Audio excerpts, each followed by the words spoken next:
नीतू शर्मा जी हैं जयपुर से, इन्होंने प्रश्न किया है, राधा वल्लभ श्री हरिवंश। महाराज जी, क्या नाम जप से सात्विक और धर्म परायण जीवन साथी की प्राप्ति हो जाएगी? हाँ, हो सकती है। अगर ये कामना हो और नाम जप खूब जोर के हो तो बिल्कुल हो सकता है। आपको नाम जप खूब करना है और आप प्रभु से ऐसे हृदय में इच्छा रखें कि जो हमारा जीवन साथी मिले वो आपके मार्ग में हमें चलने में कोई बाधा न करे और आपके ही चरणों का आश्रय लिया हुआ अगर कोई मिले हमें। देखिए, जब हम भगवान के आश्रित होकर के अगर नाम जप करते हुए आश्रय लेते हैं और कोई चीज सात्विक युक्त, कोई चीज धर्म युक्त कोई इच्छा करते हैं, तो जो इच्छा करही मन माही हरि प्रसाद कछु दुर्लभ नाई। तो जब हमारी ऐसी इच्छा होती है तो हमें कृपा प्रभु की मिलती है, हरि कृपा हो जाती है।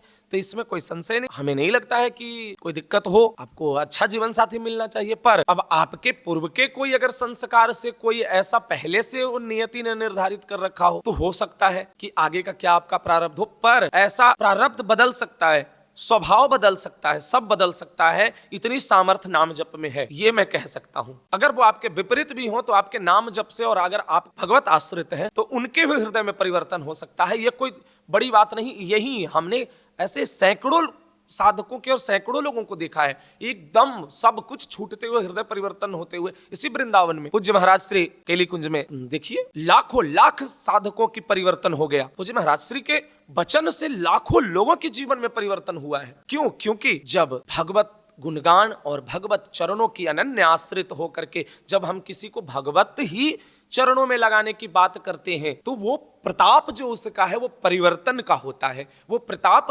भगवत चरणों में लगने की, क्योंकि स्वार्थ रहित है ना। अगर हम किसी को नाम जप करने को कह रहे हैं तो मेरा इसमें कोई स्वार्थ तो नहीं है। मेरा स्वार्थ इतना है कि सर्वे भवन्तु सुखिना सर्वे सन्तु निरामया, वो सब भगवान के चरणों में लगे, धर्म युक्त होगा जीवन, धर्म परायण होंगे तो हमारे समाज में एक सौहार्दपूर्ण वातावरण होगा और एक नई जो पीढ़ी आएगी वो सब धर्म युक्त होगी। बस ये स्वार्थ है। तो संत महात्मा जो उपदेश करते हैं, जो धर्म युक्त भगवान चरणों में लगने की, नाम जप की, कीर्तन की, सत्संग की जो वार्ता करते हैं, भगवत चिंतन की जो वार्ता करते हैं, ये सब निस्वार्थ होता है। तो ये प्रताप दिखाता है, इसका प्रताप है। तो इसीलिए नाम जप का आश्रय आप लेकर के भगवत चरणों में लगे हुए हैं, जीवन साथी जो धर्म युक्त सात्विक हो, ऐसी कामना आपके हृदय में है तो ये बहुत ही उत्तम कामना है। कोई इसमें किसी भी तरीके का कोई निषेध नहीं है और आपको रखनी चाहिए भगवान से, कोई इसमें बुरी बात नहीं। बहुत अच्छा है। जब माता गौरी ने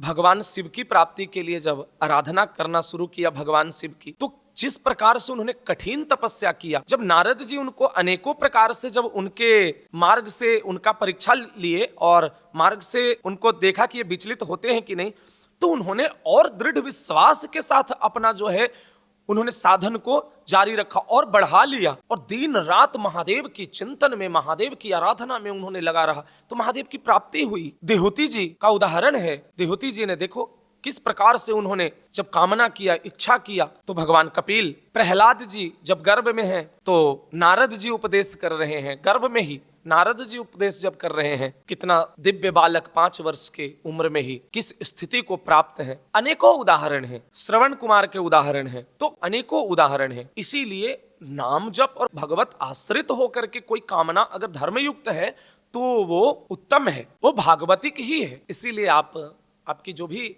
इच्छा है वो उत्तम है, इसमें कोई बुरी बात। राधा वल्लभ लाल की जय हो।